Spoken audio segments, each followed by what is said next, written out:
প্রিয় দর্শক, আপনাদের সবাইকে স্বাগত অর্থ সংলাপে। আপনাদের প্রিয় অনুষ্ঠান বাংলাদেশের অর্থনীতির এগিয়ে যাওয়া, সংকট, সম্ভাবনা সবকিছু নিয়ে আমরা কথা বলি।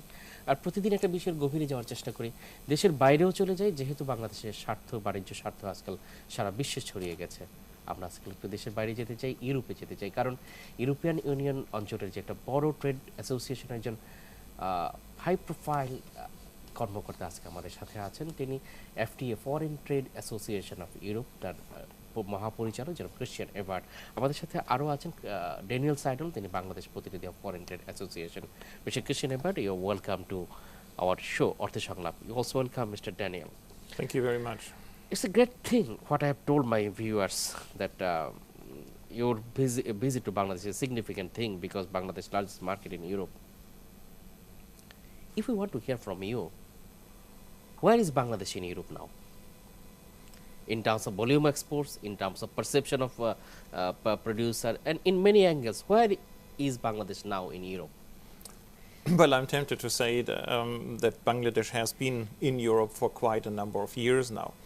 If I look at our membership, and we have roughly 1,700 members, all the large European retailers and importers and brand companies supporting us, which has led them to Bangladesh becoming the second largest sourcing market for our members. When I look at the volume that you exported in 2014 with roughly 25 billion US, I think it speaks for itself that you have become a prime sourcing destination for modern day garments. And if you compare 10 years back, Bangladesh has been in Europe for more than 20 years, I think. The first market was USA. If you compare the 10 years back Bangladesh and now Bangladesh, how we can compare this?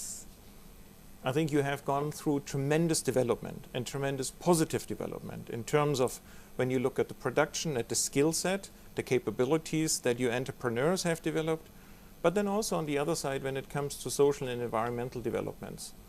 We all are aware of tragedies that have happened, but they really triggered an incredible momentum in terms of really having sustainable improvement. If you allow me, I will take the answer of the same question from Mr. Daniel, because he is here for many years. Where is Bangladesh now? If you compare your early days in Bangladesh, watching the garment industry, and now present day garment industry, what is the difference? Well, I can tell you that Bangladesh is a success story, because Bangladesh is not only resilient, it is a country with a lot of optimism, and Bangladesh has proven to be very flexible.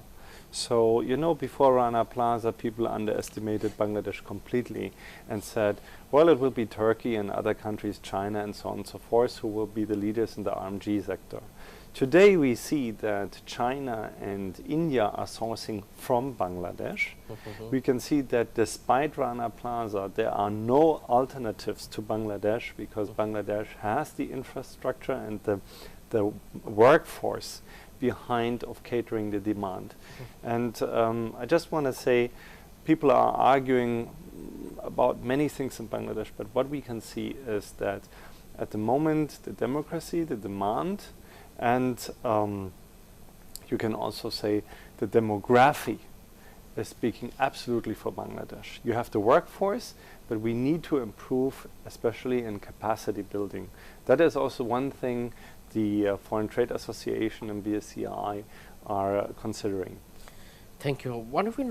In your paper, I have gone through that you told the African countries is coming and turning into the market, but it will take many years to overthrow Bangladesh or come to the level of Bangladesh. Why? Where you find the strength of Bangladesh? Where you find the strength of Bangladesh? Real strength of Bangladesh? Well, you have a sort of inexpensive but highly skilled workforce. Your entrepreneurs have understood to establish, let's say, the right relationships with European and American buyers, and on that basis you will have all the opportunity to further grow.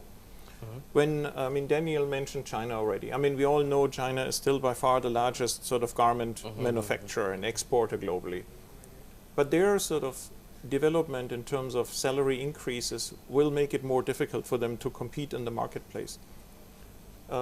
Take Ethiopia, take Africa in general. Ethiopia only accounts for roughly 10% of what Bangladesh produces today. Yeah. And when I look at the predictions for Bangladesh over the next 4 to 5 years, I hear numbers of 45 billion, 50 billion, even if it may not just be exactly those numbers, but only 40, I think we will see a continuation of the success story. This is a great thing because we are targeting to achieve this. I don't think that it's a very big target, achievable target. You represent I think one of the very big organization who command about $850 billion Europe business in Europe. I think they command the major portion of business from Bangladesh to Europe also, if we calculate. What is their perception, your members' perception about Bangladesh? What is their observation and very fresh, recent days observation about Bangladesh? I would say in general it's a positive one. They are obviously, following Rana Plaza, as we mentioned earlier before, there was skepticism. There was fear, what does it mean? What is the situation really on the ground? But I think the combined efforts taken by a number of NGOs and initiatives to really support, not walk away and say, oh my God, we cannot work here, but say, we want to work here, we want to help, we want to reach out. I think this is the right solution. So in summary, once again, I think it's a positive impression. People are coming here. Order volumes are growing. I mean, you can still see that exports and RMG related products are going up. I think this is a very clear, bold statement. What we always follow, monitor. Media has their own interpretation. Media always tell their in own way. If you, I want to have your reports and your conclusion about Bangladesh in the past couple of years. After the Rana Plaza incidents, where have achieved Bangladesh?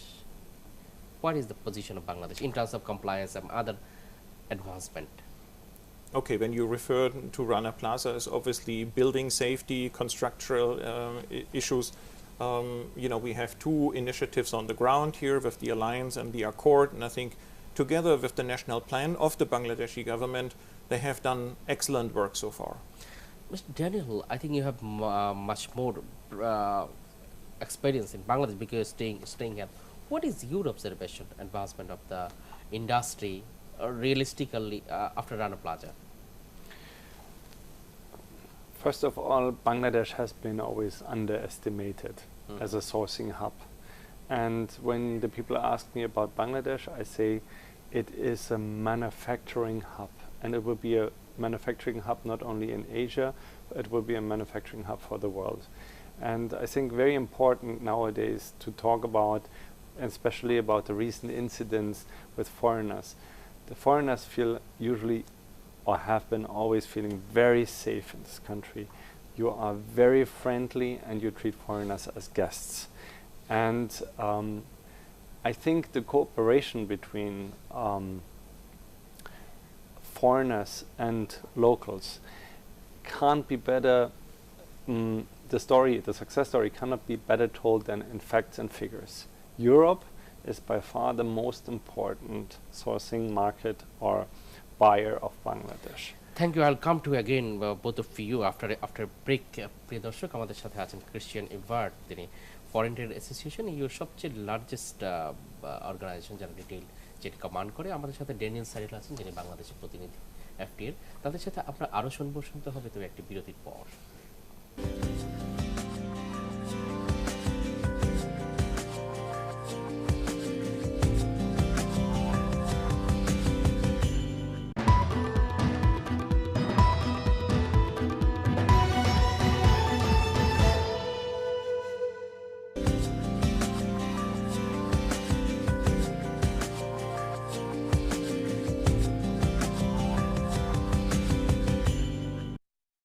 ফিরে এলাম অর্থ সংলাপে, ফিরে এলাম ইউতে বাংলাদেশের বাণিজ্য সম্ভাবনা নিয়ে সংলাপে। কারণ আমাদের সাথে আছেন FTA ফরেন ট্রেড অ্যাসোসিয়েশনের মহাপরিচালক যেমন ক্রিশ্চিয়ান এভার্ট, বাংলাদেশ প্রতিনিধি ড্যানিয়েল সাইডেল আছেন। আমরা তাদের কাছে আবার যাচ্ছি।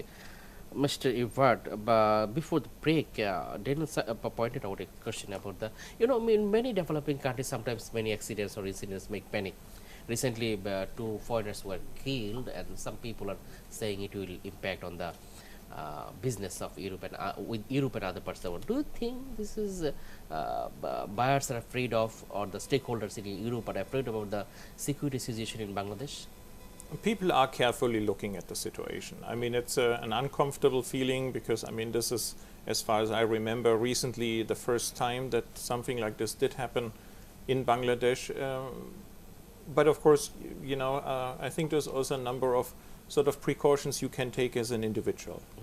And, you know, obviously we also discussed the question whether we would, you know, whether we should have the trip, whether we should do our event because of the heightened security. But I felt positive, I felt comfortable in doing it, and I'm personally not afraid that it will have a negative impact. You will have a bit more sort of scrutiny and people will pay attention to the situation locally, but I also understand that the government itself is really taking all possible efforts to really bring to light what was the real reason and who is behind.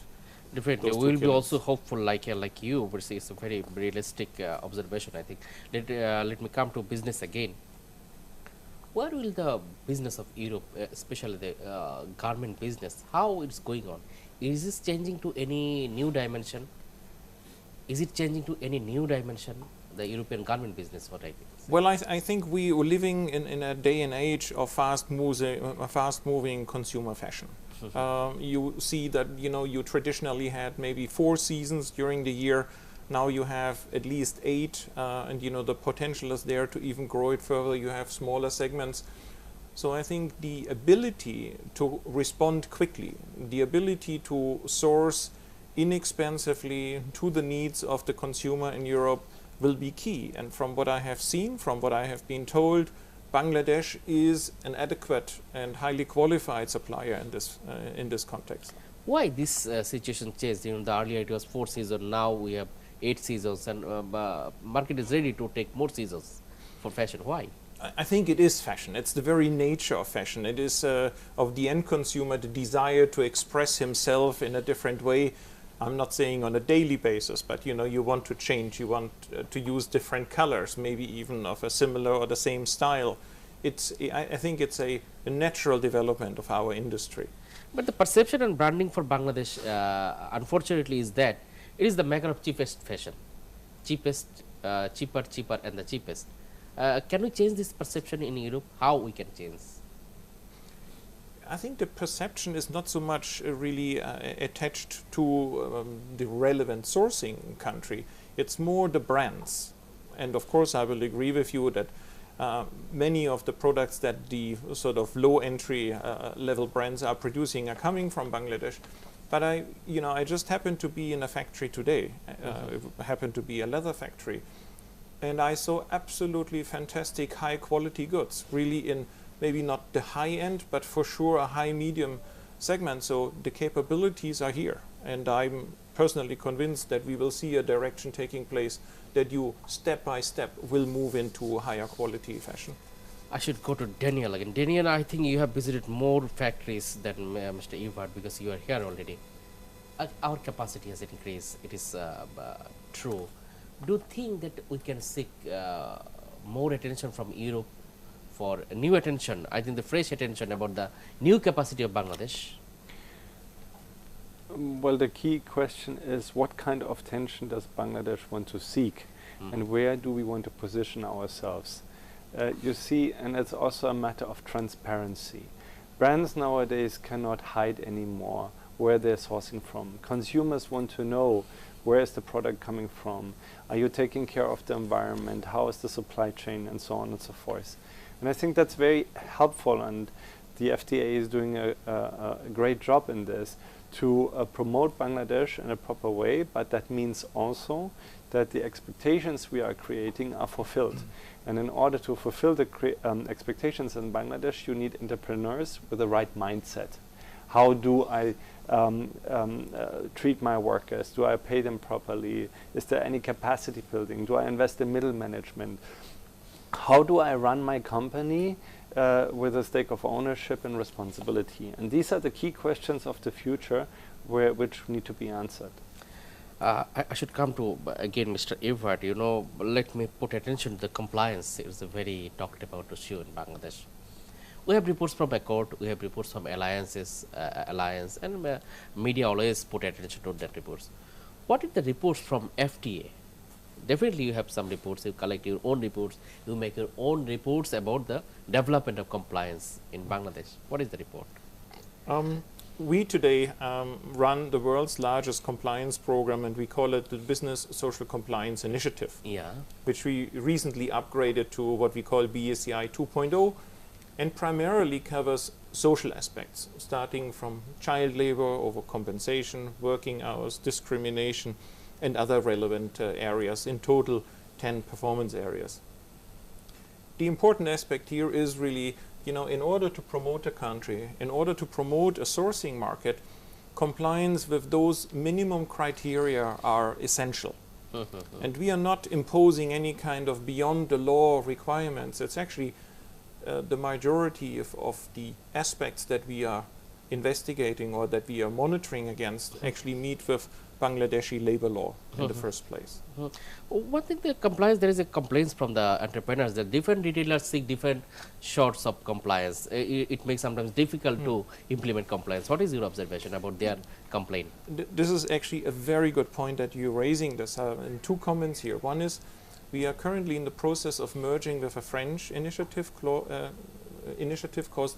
called Clause Sociale, Initiative Clause Sociale, which really means that we will be eliminating one standard. So we are combining both, will make it easier for factories, we will reduce the number of audits in this respect. On the other side, it's our growth, it's the size of our organization. For example, every new member that joins FTA, we have an existing overlap of 15 to